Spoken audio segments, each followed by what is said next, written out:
Kerala high court के 2 जजों की पीठ ने पुजारियों की नियुक्ति से संबंधित अपना फैसला सुनाया है और इस फैसले के अंतर्गत उन्होंने पुजारियों की नियुक्ति से जुड़े हुए जितने भी नए नियम हैं, उन नियमों को बरकरार रखा है। आज के सेशन में हम इन प्रमुख नियमों को जानने की कोशिश करेंगे। साथ में सुप्रीम कोर्ट के पुराने फैसलों के आधार पर हाई कोर्ट ने इस याचिका से जुड़े हुए फैसले में क्या कहा है और याचिका किन-किन वजहों से दाखिल की गई थी, जारी की गई थी, इसके बारे में भी जानेंगे। तो करंट न्यूज में आपका स्वागत है। मैं हूं गीतांजलि शुक्ला। आज हम जानते हैं कि प्रमुख खबर क्या है और इस खबर के सबसे अहम बिंदु कौन से हैं जो आपके एग्जाम के लिहाज से इंपॉर्टेंट हो सकते हैं। साथ में जब आप ऐसे लिखते हैं तो ऐसे में ऐसे छोटे छोटे केस या हाई कोर्ट सुप्रीम कोर्ट के वक्तव्य इंपॉर्टेंट हो जाते हैं। ठीक है, जानते हैं। पूरा मामला है दरअसल त्रावणकोर देवस्थान बोर्ड TBD।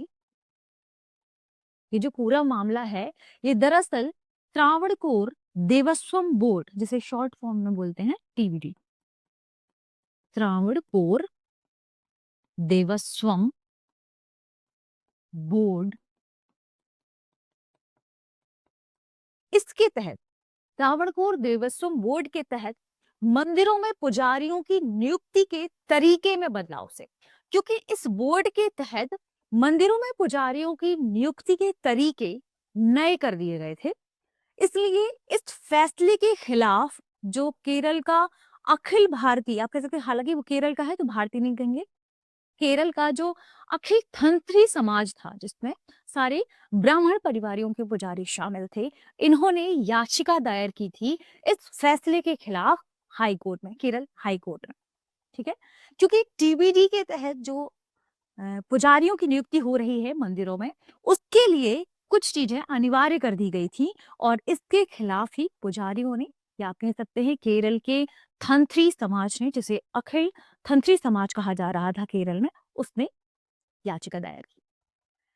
अब परंपरागत रूप से कैसे पुजारियों की नियुक्ति हो रही थी, हम उसे भी समझने की कोशिश करते हैं। देखिए, परंपरागत रूप से एक महत्वाकांक्षी पुजारी के लिए, यानी जो मंदिर में पुजारी बनना चाहता है, उसके लिए एक वरिष्ठ तंत्री के भीतर या इसके अंडर में काम करना, धार्मिक अनुष्ठानों को सीखना शामिल था।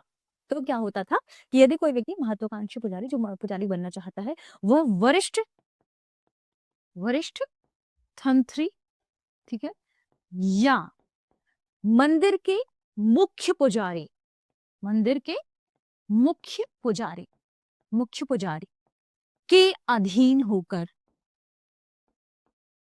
जैसे पुजारी बनना है वह मंदिर के मुख्य पुजारी, या आप ध्यान रखें वरिष्ठ मंत्री के अंतर्गत क्या करता था, अनुष्ठानों को सीखता था। और ऐसा माना जाता था कि जब वह मुख्य पुजारी एक प्रमाण पत्र देकर उस व्यक्ति के बारे में, यह सर्टिफिकेट देकर यह कह देता था कि हाँ, ये सभी मंदिर से जुड़ी हुई जितने अनुष्ठान हैं उन्हें सीख चुका है, पूजा पाठ मंत्रों को सीख चुका है, तो अब यह इसकी प्राथमिक योग्यता मानी जाती थी कि यह पुजारी बन गया है, मंदिर में पुजारी बनने योग्य है।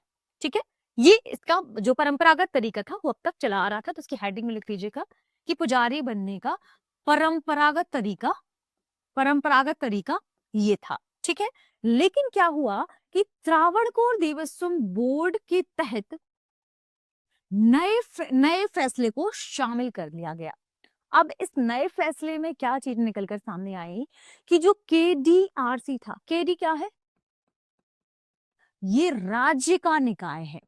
ठीक है, केरल में देवस्थान रिक्रूटमेंट बोर्ड के को लेकर यह राज्य का निकाय है, जो त्रावणकोर देवस्थान बोर्ड को यह अधिकार देता था कि पुजारियों की नियुक्ति के लिए अब जरूरी है कि वह पुजारी किसी तंत्री विद्यालय, किसी किसी तंत्री विद्यालयम से प्रमाण पत्र अनिवार्य रूप से प्राप्त करे, यानी वहां जाकर धार्मिक अनुष्ठानों को सीखे, मंत्रों को सीखे।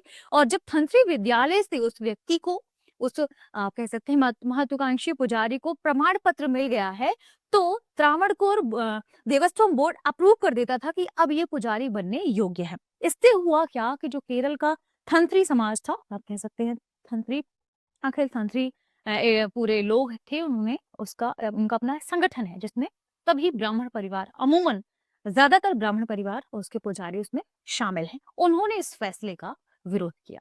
क्योंकि जो परंपरागत तरीका था उसमें अक्सर देखा जाता था कि अक्सर पुरोहिताई विशिष्ट जो परिवार है, विशिष्ट परिवारों, विशिष्ट समुदायों तक ही पीढ़ी दर पीढ़ी आगे बढ़ रही थी।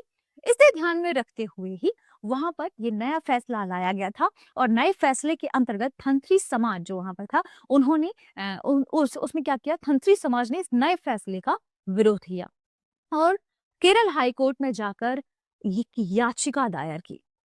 ठीक है? उन्होंने देखिए, जब ऐसा कहा गया कि तंत्रा जो विद्यालयम है, जिन्हें तंत्री विद्यालय में आप कह सकते हैं, तंत्रा विद्यालय, तंत्रा विद्यालयम से प्रमाण पत्र प्राप्त करना जब अनिवार्य कर दिया गया, तो इन्हें जो तंत्री समाज था, उन्होंने इस नियमों को चुनौती दी। उन्होंने कहा कि जो पुजारी बनने की पारंपरिक व्यवस्था है, उस पारंपरिक व्यवस्था को ही आगे संचालित किया जाए, इसे आगे बढ़ाया जाए, क्योंकि जो पारंपरिक व्यवस्था है, उसे संरक्षित रखने की जरूरत है। याचिका में इन्होंने दूसरा पॉइंट ये रखा कि जो पुजारी जो व्यक्ति बनता है, उस पुजारी के बनने में वंश और समुदाय की भूमिका महत्वपूर्ण है। तो दूसरी बात इन्होंने रखी कि वंश और समुदाय की भूमिका महत्वपूर्ण है पुजारी के निर्धारण में, तो इसे भी संरक्षित रखा जाए। ठीक है?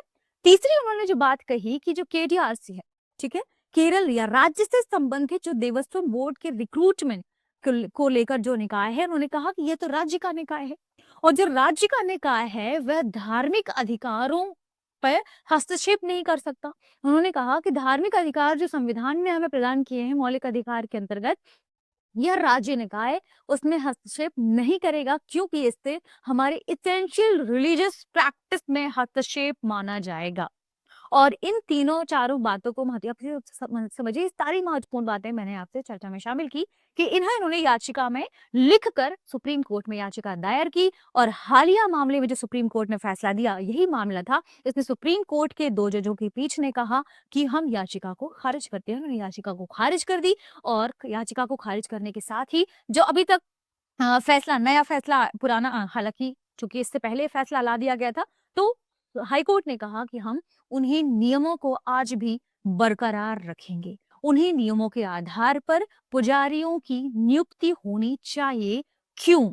इसके पीछे उन्होंने कुछ तर्क दिए। हम उन तर्कों को समझने की कोशिश करते हैं। देखिए, इसमें जो खबर यही थी कि प्रबंधित मंदिरों में पुजारियों की नियुक्ति के लिए केरल सरकार द्वारा जो 2022 में नियम पेश किए गए थे, उनको चुनौती दी गई थी। इसी की सुनवाई अभी हाल ही में केरल हाईकोर्ट ने की है। ये ध्यान रखिएगा। पारंपरिक संरक्षण की तुलना में हाईकोर्ट ने माना कि संस्थागत प्रमाणन को प्राथमिकता दिया जाना चाहिए, यानी जो तंत्रा विद्यालय है उनके द्वारा सर्टिफिकेट प्राप्त लोग हैं वो पुजारी बन सकते हैं। अब हम जानते हैं कि हाईकोर्ट के फैसले में क्या कहा गया। ठीक है, हाईकोर्ट ने अपने फैसले में कहा कि पुजारी बनने के लिए व्यक्ति की धार्मिक ग्रंथों, मंत्रों और विधि विधानों में दक्षता आवश्यक है, न कि जाति और वंश में, यानी कोई खास जाति और वंश के लोग पुजारी बने यह आवश्यक नहीं है। वह व्यक्ति पुजारी बन सकता है जो धार्मिक ग्रंथों, मंत्रों और विधि विधानों में दक्षता प्राप्त कर चुका है और धार्मिक अनुष्ठानों, मंदिरों से जुड़े हुए जो धार्मिक अनुष्ठान हैं उनसे करने में वह सक्षम है। ठीक है, इसके अलावा उन्होंने यह भी कहा कि जब हम मंदिरों में पुजारियों की भर्ती करते हैं, तो मंदिरों में पुजारियों की भर्ती करने की जो प्रक्रिया है, ये पूरी मैनेजमेंट वाली प्रक्रिया है। यह प्रशासनिक कार्यों में शामिल होती है। देखिए, भले ही पूजा से जुड़े हुए जो अनुष्ठान है वे धार्मिक अनुष्ठान है, पुजारी का कार्य धार्मिक अनुष्ठानों से संबंधित कार्य है, लेकिन पुजारी की नियुक्ति का कार्य एक प्रशासनिक कार्य माना जाएगा। उन्होंने कहा कि भर्ती की प्रक्रिया के लिए, योग्यता के लिए नियम वैध रूप से बनाए गए हैं और इन्हीं नियमों पर हम आगे बढ़ेंगे। ये किसी भी मूल कानून के विपरीत नहीं है। ठीक है, सबसे पहला आपको ध्यान रखना है कि पुजारी बनने के लिए जो हाईकोर्ट ने कहा कि पुजारी बनने के लिए किन चीजों में दक्षता होनी चाहिए? धार्मिक अनुष्ठानों में, धार्मिक ग्रंथों में, मंत्रों में और विधि विधानों। ठीक है, तो धार्मिक ग्रंथों, अनुष्ठानों, मंत्रों और और जो भी विधि या कह सकते हैं नियम, उनसे जुड़े हुए जितने मंत्र हैं, विधि विधान है, उनमें उन्हें दक्षता, विधि विधान है उनमें दक्षता होनी चाहिए। ठीक है, ये सुप्रीम कोर्ट ने कहा। ना कि, सबसे इंपॉर्टेंट फैक्ट आपको ध्यान रखना है इसमें, ना कि जाति व वंश। उन्होंने कहा कि भले ही ये धार्मिक प्रक्रिया है, प्रोसेस है, जो पुजारी का कार्य है, लेकिन पुजारी की नियुक्ति एक सेक्युलर कार्य है। ठीक है। और सेकुलर कार्य, प्रशासनिक कार्य इसे जोड़कर देखा तो राज्य से जुड़ा हुआ जो जब हम बात कर रहे थे अभी केटीआरसी की, वह राज्य से जुड़ी हुई एक संस्था है, राज्य निकाय है, जो त्रावणकोर को, जब हम बात करते हैं त्रावणकोर देवस्थान बोर्ड को, तो वह उसे यह अधिकार देता है कि वह इसके माध्यम से एक सर्टिफिकेट, एक जो तंत्री विद्यालय है उससे प्राप्त जो सर्टिफिकेट व्यक्ति है, उससे जो सर्टिफिकेट प्राप्त व्यक्ति है, उससे वह पुजारी नियुक्त कर सकता है। इसके अलावा हालांकि माफ कीजिएगा, हाईकोर्ट ने सुप्रीम कोर्ट के कुछ पुराने फैसलों का हवाला देते हुए यह भी कहा कि पुजारी के कर्तव्य धार्मिक है पर पुजारी की नियुक्ति सेकुलर और प्रशासनिक कार्य है। तो ये ध्यान रखिएगा कि हाईकोर्ट के जो फैसले हैं उसी से ये बात निकल कर सामने आई है। और हाईकोर्ट ने ये भी कहा कि जैसे राज्य नियमित कर सकता है, तो यदि कोई कार्य जो प्रशासनिक कार्य है तो उन्हें राज्य विनियमित कर सकता है और राज्य को उन्हें विनियमित करना चाहिए। ये बात अभी हाईकोर्ट ने अपने फैसले में कहा। ठीक है। इसके अलावा उन्होंने ये भी कहा कि कोई प्रथा कितनी भी कोई भी प्रथा हो, परंपरा हो, चाहे वह कितनी भी पुरानी क्यों ना हो, लेकिन वह संविधान द्वारा प्रदत्त मौलिक अधिकारों का उल्लंघन नहीं कर सकती। तो एक और चीज आपको नोट क्या करना है कि कोई प्रथा या परंपरा, कोई प्रथा या परंपरा चाहे कितनी भी पुरानी क्यों ना हो, वह संविधान में दिए हुए मौलिक अधिकारों का अधिकारों का उल्लंघन उल्लंघन नहीं कर सकती, नहीं कर सकती। तो याचिका खारिज हो गई इसी पॉइंट पे। ठीक है, क्योंकि उल्लंघन नहीं कर। दूसरा एक और इंपॉर्टेंट बात कि कोई भी प्रथा जो समानता के अधिकार, भेदभाव के निषेध, अस्पृश्यता के उन्मूलन जैसे मौलिक अधिकारों का यदि उल्लंघन करती है तो उस प्रथा को आप आगे या कह सकते हैं संविधान के अनुसार आगे नहीं बढ़ा सकते हैं। ठीक है, तो ध्यान रखिएगा कोई भी प्रथा जो हमारे समानता के अधिकार की बात कर रही है, समानता के अधिकार, भेदभाव के निषेध की बात कर रही है, अस्पृश्यता के उन्मूलन जैसे जो मौलिक अधिकारों का उल्लंघन करती है, ये सबसे 3 महत्वपूर्ण चीजें हैं। अगर इनका उल्लंघन करती है, भले ही वे संविधान के तहत मौलिक अधिकार का हिस्सा है, वो कानूनी रूप से अमान्य मानी जाएगी। तो हाईकोर्ट का यह फैसला काफी फेमस फैसला है और काफी महत्वपूर्ण भी है। ध्यान रखिएगा धार्मिक अनुष्ठानों के लिहाज से और कई अन्य आप जो भी टॉपिक डिस्कस करेंगे उनके लिहाज से, तो ये आपको नोट कर लेना हो, ये सारी इंपॉर्टेंट इन्फॉर्मेशन ध्यान रखना है। आपको कमेंट सेक्शन में बताना है कि जब हम बात कर रहे थे एसेंशियल रिलीजियस प्रैक्टिस की, ये मौलिक अधिकारों के किस सेगमेंट में, अनुच्छेद के साथ आपको बताना है कि किस अनुच्छेद में शामिल है। साथ में ये भी बताना है कि समानता का अधिकार, भेदभाव के निषेध की बात जो की गई है और अस्पृश्यता के उन्मूलन से संबंधित जो मौलिक अधिकार है वो भारतीय संविधान के किन अनुच्छेदों में शामिल की गई है। ठीक है, चलिए आज के सेशन का प्रश्न देखते हैं। प्रश्न है, हाल ही में केरल उच्च न्यायालय द्वारा मंदिरों में पुजारियों की नियुक्ति से संबंधित एक निर्णय दिया गया है। इस संदर्भ में निम्नलिखित कथनों पर विचार कीजिए। पहला कथन है, न्यायालय ने कहा कि पुजारी की नियुक्ति एक सेकुलर कार्य है जिसे राज्य देवस्थान बोर्ड नियंत्रित कर सकता है। दूसरा है, न्यायालय ने माना कि केवल किसी विशेष जाति या वंश के व्यक्ति को पुजारी नियुक्त करना आवश्यक धार्मिक प्रथा यानी एसेंशियल रिलीजियस प्रैक्टिस है। तीसरा, न्यायालय ने यह स्पष्ट किया कि संविधान के मौलिक अधिकारों के विरुद्ध कोई भी परंपरा या रिवाज अमान्य है। नीचे दिए गए कोर्स से हमें प्रयोग करते हुए हमें सही उत्तर बताना है। ऑप्शन ए केवल 1 और 2, ऑप्शन बी केवल 2 और 3, ऑप्शन सी केवल 1 और 3 और ऑप्शन डी 1, 2 और 3। इस प्रश्न का सही जवाब कमेंट सेक्शन में देना ना भूलें। मिलते हैं अगले हमारे करंट न्यूज में। शुक्रिया।